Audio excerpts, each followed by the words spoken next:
Hey, thanks for joining me. We're going to continue with some Star Wars comics from Marvel, but not the old classic stuff, the stuff that came out in 2015. I just recently went over the first issue of Vader, and I was talking about how I, uh, I don't know, I wasn't necessarily, when it was first announced, I wasn't necessarily excited about much. I don't know how well these books were going to be, but long story short, I ended up thinking that they were pretty damn interesting, and I enjoyed them quite a bit. There were a couple of series that were going at the same time, and I really only enjoyed the main Star Wars title, and then the Vader one. There was a Princess Leia, kind of a mini series, and I think there was a Han Solo one. They were all kind of fine, but these two main books, um, these were kind of the standout because of the art teams that they had, and to my absolute shock and surprise, the story. I was invested in the stories, and I didn't think there'd be any way that they could make a Star Wars comic that I'm going to be interested in, mainly because how do you make a book where you're basing it on a property where so much of the impact is from the visuals, like the movie, like big grandiose shots of ships and environments and creatures and machines and laser swords and guns, combined with some of the greatest music ever made for a movie. How can a comic book compare? Well, I don't think that they can, but they did, I think, about as good as you could possibly expect any creative team to ever possibly do. I mean, they did as good as could be possibly expected. And I enjoyed it. In the first Vader comic that I talked about, obviously that story is focused on the from the perspective of Darth Vader himself, and he talked about in that book events that happened in this book. So these stories are written by two different writers, but they were coordinating the ideas and having each book kind of support each other. If you're reading one, you're getting more of the story in the other ones. Vader is definitely done from the villain's perspective. Star Wars is done from the good guy's perspective. And the other interesting thing that I didn't think would work, and I knew even when they announced it that this isn't going to last, is that they said that this is in continuity. This is canon with the movies. And I was thinking, no, no way.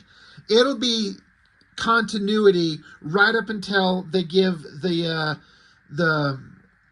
a director the opportunity to do a movie, and then you tell him he has to follow the continuity of a comic book that was made years ago by Marvel, and then that director's going to be like, yeah, no, I'm not doing that. I'm going to do whatever the hell I want.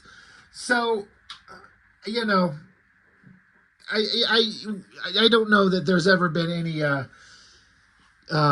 situation where the stories in these books has ever been contradicted. I don't know if it's still considered canon to the movies. It's very interesting. And what's interesting about this one right here is this stuff is what happens right after the very first original Star Wars movie from 1977, right at the end when they get medals. Luke, Han, Chewie doesn't get one because fuck the big giant furry dog. He didn't do anything right. But we get to see what happens with these characters right after that movie. And that's a really interesting concept. Like, you are constricted a bit because there's certain things you can and cannot do, especially when there are movies and stories coming up. But so you're working within that framework, I think they did pretty dang good. So you've got John Cassidy on art. I have talked about how John Cassidy is one of my favorite artists. His work on Planetary is the best thing he's ever done. I say that because in conjunction with his amazing art, the story that Warren Ellis was writing, to me, was just like the perfect combination of like the most perfect comics I've ever read. Cassidy's work on other stuff, it's always going to look good. I do have to say that this isn't my favorite thing he's done. It's really good, but he's trying to retain the physical likenesses of the actors, and that can get tricky where you can tell he's obviously referencing pictures, which good, you should, but then you're limited by the reference, and then when you have to draw a character in a situation where you can't get reference for what they're doing, then you're kind of faking it, and then it starts to just stand out. But that could only be like an artist, like someone like me who draws. That might be something that only I see, and other people might not see that at all. I don't know. It's a minor complaint. It's not my favorite John Cassidy work, but it's still pretty dang spectacular. And I love how they started out. Like, how else could you possibly start a Star Wars comic? I think it would be nice for like visual continuity to get this fucking ad out of the way. Just lose that thing, please. And then just even have this across both pages. Because this kind of ruins the vibe, if I'm being honest. But Midtown Comics probably paid a pretty penny to get their ad right inside this. But yeah, long time ago in a galaxy far, far away. And then look at that. Perfect. I mean, we all know that you can just hear that music, right? And then we get the text crawl. In the Vader book, it had that in there too. And what I was mentioning, that the text is explaining things from the bad guy's perspective, talking about how these horrible rebellious factions have damaged the great empire and how things are bad. You know, it's from the villainous perspective. Of course, this one, it's from the good guy's perspective. I like Skywalker Strikes. That's an interesting kind of title. It is a period of renewed hope for the rebellion. The evil galactic empire's greatest weapon, the Death Star, has been destroyed by the young rebel pilot Luke Skywalker. With the Imperial forces in disarray, the rebels look to press their advantage by unleashing a daring offensive throughout the far reaches of space, hoping to defeat the Empire once and for all, and at last restore freedom to the galaxy. And then we get kind of a classic, like you can tell the writer is like, who wouldn't be like beside themselves with excitement to get to write a Star Wars comic, and again, be told that this is in continuity. This is what happened. So you are writing the story, like the direct sequel to the first Star Wars movie. How excited would you be? It must be crazy. But he's kind of leaning into the, like the classic, a field of space, stars, and a ship traveling through it somewhere. Like you could just see the ship and hear the sounds of it just traveling into space down to a planet. Like, it's great. It works really well. It says, Tatooine shuttle, your credentials have been approved. You are cleared for landing at Weapons Factory Alpha. So it's a shuttle from Tatooine, but they're going to somewhere else. The ship is coming down to land. It says, deviate from your approved flight path. You will be obliterated. Welcome to the Corellian Industrial Cluster. Welcome to Cymoon 1. So it's a, I mean, you've got Imperial Star Destroyers hovering in the sky, TIE fighters everywhere. Looks like a industrial planet, like smog and dark skies and just ruined landscape. But the ship comes down, it lands, and you've got stormtroopers and a military leader. And he's like, I don't trust these guys. If there's anything even remotely suspicious, kill them all. The ship lands, and who comes out? Oh, frickin' Han Solo and R2-D2. So the Imperial leader, he's like, greetings in the names of the Emperor. He thanks you for joining us. We hope our negotiations prove swift and fruitful. I am the Overseer. Who do I have the honor of addressing? And so Solo, he's like the official emissary of his high exaltedness, the illustrious Jabba the Great, mightiest of all the Hutts, master of Tatooine and grand warlord of the Outer Rim. But you can call me Han.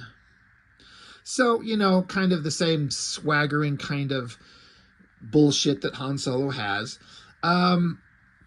So they're doing like basically a supply deal is what's going on here.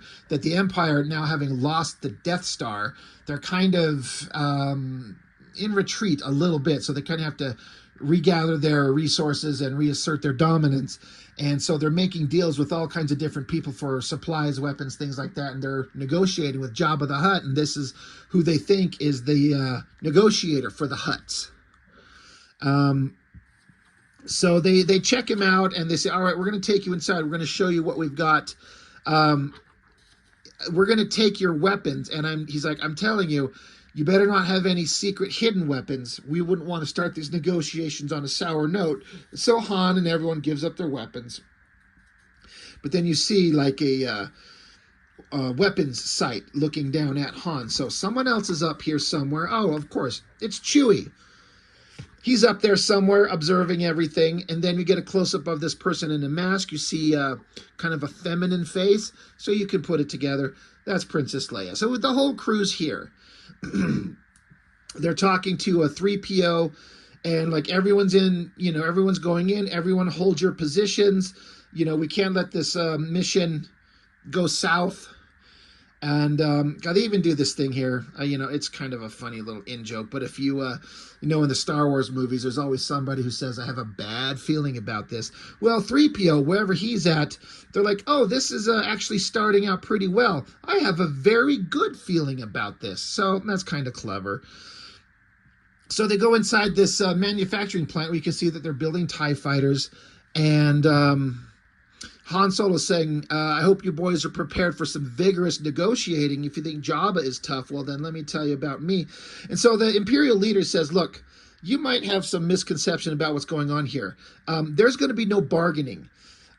Our negotiator, they've explained that their negotiator, it's not this Imperial leader or any of the stormtroopers. They have someone coming who will do the negotiations here. And he's saying he will show up, he will deliver the terms, and you will accept them. Your organization will provide whatever raw materials we require, and you will take whatever pay you are given. This is the largest weapons factory in the galaxy, one that runs nonstop day and night, all fully automated. We have an entire empire to keep armed and ready. We haven't the time or inclination to bargain with every 2-bit Hutt or Moff who gets in our way. So they're like, yeah, our negotiator, when he shows up, you're just going to accept whatever terms he gives and then be done. We're not going to debate this. So, so Solo's like, yeah, I suppose having a ship the size of the Death Star blow up in your faces tends to run your resources a bit dry. They're like, yeah, anyway. So basically Han's like, all right, well, we're not here to negotiate. It's time to spring the trap. So R2 spills some liquid on the floor and gets out a little electronic zapper, basically uses the liquid touching the floor, and all the stormtroopers are touching it to conduct the electrical charge to knock them all out. And then the two guards that are with Han Solo, one of them's obviously Leia, they start kicking the stormtroopers around, kicking their asses. And of course, it's Leia and there's Luke. So there's the trio. There they are. So the Imperial officer's like, you guys are doomed. You can't possibly escape. And he's like, all right, well, we could have R2 torture you. So the guy gives up instantly. So Leia socks him in the face. So they run off, and they're just talking amongst themselves about this plan they've got. And one part of their escape plan is the Falcon. They've snuck it into this place and landed it in this pile of junk. And 3PO's kind of, he's nervous because he's like, I'm kind of nervous that your ship is so easily mistaken for garbage. But they're telling 3PO, like, look, all you have to do is when we tell you, you hit the automatic pilot so the ship can come get us. 3PO can't fly, but you just have to push the switch. He's like, all right. So they're running around. The rebels are kind of trying to do their sneaky shit. They're going to blow up this whole factory. And while they're there, Han says, Luke, we'll rig this thing to blow. Keep your eye out for stormtroopers. So Luke, he's sitting there and he kind of shuts his eyes and he thinks to himself. He says quietly, your eyes can deceive you. And he says, a true Jedi can feel the Force flowing through him. So he's thinking back to the things that Ben Kenobi said to him. And while he's trying to get into the mindset of focusing himself and, being calm, at peace, he can hear things, he can feel things. Like, this is a Jedi in training, but he's very, very new to this stuff. But while he's trying, he hears a voice say, "Help us." So he goes down some stairs and finds a bunch of slave labor trapped in a cage. And he's like, yeah, they said this entire place was fully automated. Yeah, that's not true. They got actual like living beings here trapped and used as slave labor. So he, while he's talking about getting them out, some bad guy shows up. He's got some kind of laser whip. So Luke just busts out the lightsaber and in a flash of light and energy snaps the guy's laser weapon, cuts his hand off, and then cuts the locks off the cage. And he says, "My name is Luke Skywalker, and I'm here in the name of the Rebel Alliance. Anyone who hates the Empire, follow me." So there he is. It is funny to see Luke in this kind of outfit that he was wearing at the end of the original Star Wars movie. He had this light-colored jacket on. It's like an interesting outfit that was only ever in that one little scene, but they're like, just to make the continuity and the story connection from the end of the movie and before The Empire Strikes Back, they put him in that outfit. So it's kind of fun to see. Back with Han and Leia, they're over here. They're setting up the bombs, the explosives. And they're, Leia's like, "This is a good idea. Thank you for everything you're doing." And Han's like, "Dude, when we're in the Falcon and light years away, then you can thank me." So Leia says, "No matter what happens next, I just want you to know I appreciate what you've done here today. You've put your face in front of the Empire. You didn't have to do that." He says, "I thought we agreed that it was the only way to pull off this stunt." She says, "Well, now the whole galaxy will know that Han Solo was one of us." He's like, "One of us? Now hold on there, Your Excellency. I'm still just a smuggler with a price on his head." She's like, "Well, I have one question for you. Why? Why would you do that? What is it that you really want, Han Solo?" And he's like, maybe now is not the best time." So obviously it's alluding to the fact that at this point, at best, he could kind of have a crush on her, but he's hanging around for her, which leads right into what goes on in The Empire Strikes Back, and we all know how that story plays out, but they're alluding to that there. So Luke shows back up, and he's like, "Hey, I found a bunch of people. We got to take them with us." And they're like, "Dude, we can't take all these people, but I guess now maybe we have to." Meanwhile, they're communicating with 3PO. They're like, "Dude, get the Falcon in the air now. Chewie, keep a lookout." And Chewie's like, "Hey, there's a ship coming in." They're like, "Well, what ship?" And the stormtroopers, who don't know what's going on because they don't know what's going on inside the building, they're like, "Inform the overseer. The negotiator has arrived." I haven't read this comic book in years and years since I first got it. So I was actually like, well, who's the negotiator going to be? And I'm like, oh, I mean, obviously, no fucking shit. It's going to be freaking Darth Vader. Duh.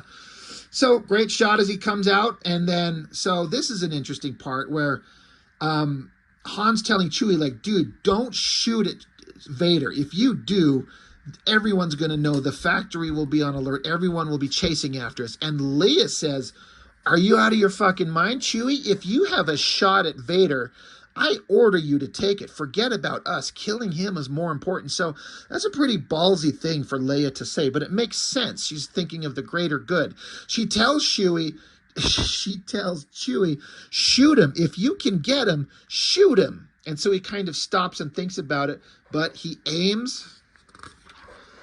And down here, Vader, he's like, "Wait, I sense something." And he just busts out the lightsaber and deflects the incoming laser blast. Chewie tried to kill Vader. That's awesome.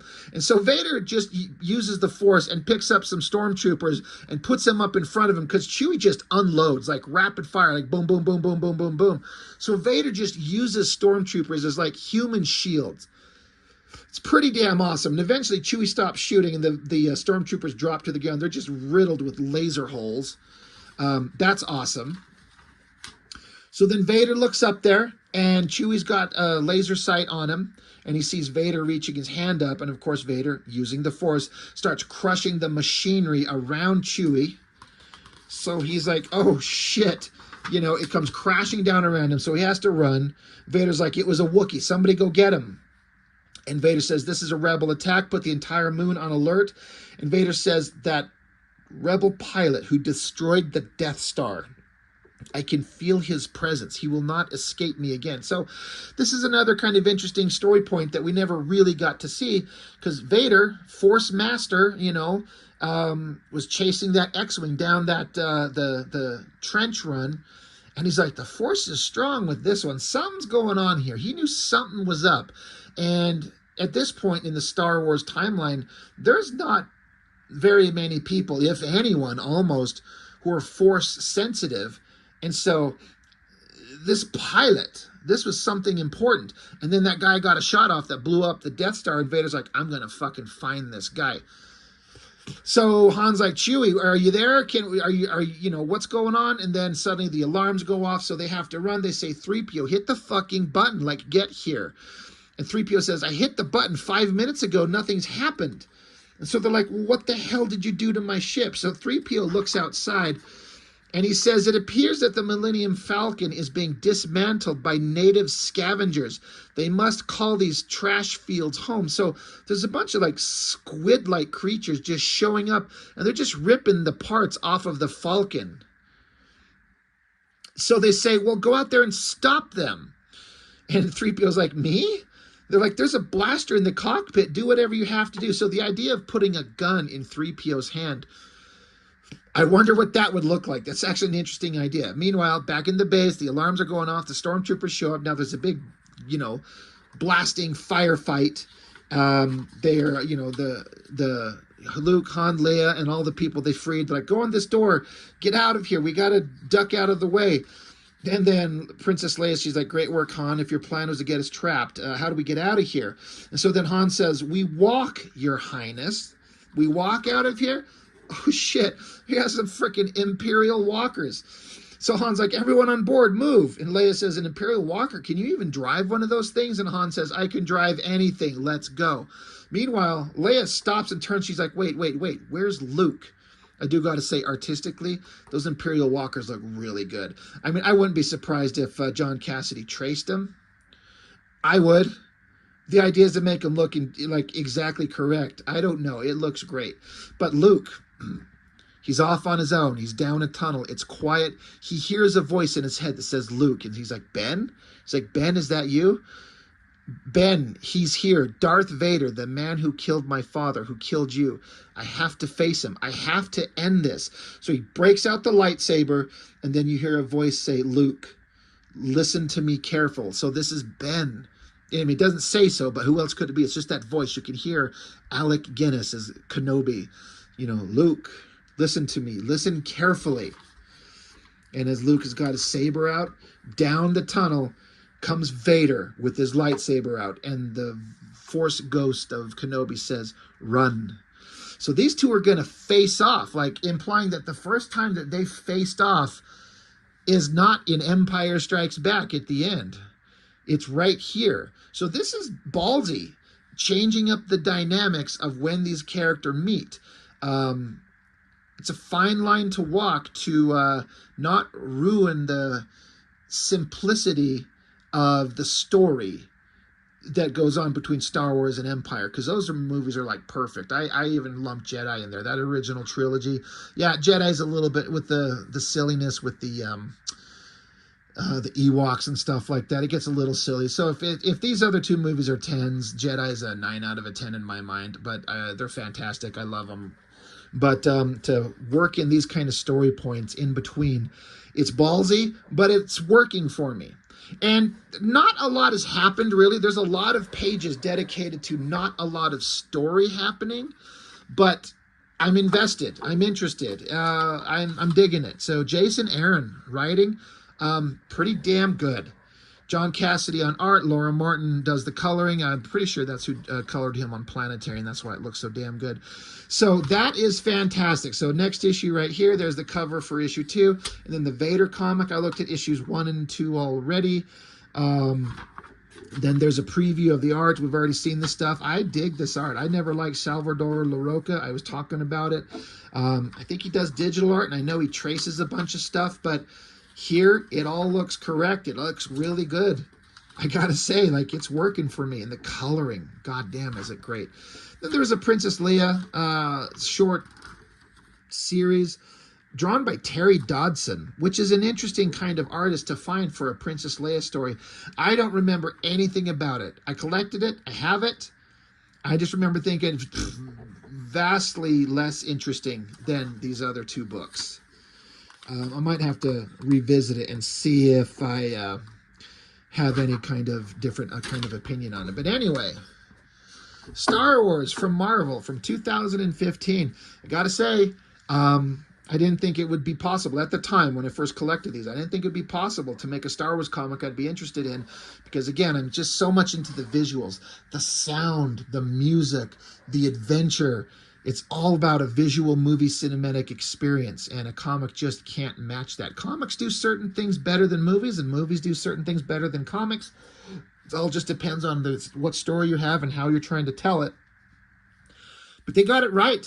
I mean, like I said before, as right as you could possibly make it. So pretty damn good stuff. I like it a lot. So I really be interested to know what any of you think on that. So that is all I've got for now. Thank you so much for watching. I appreciate it. I'll see you next time.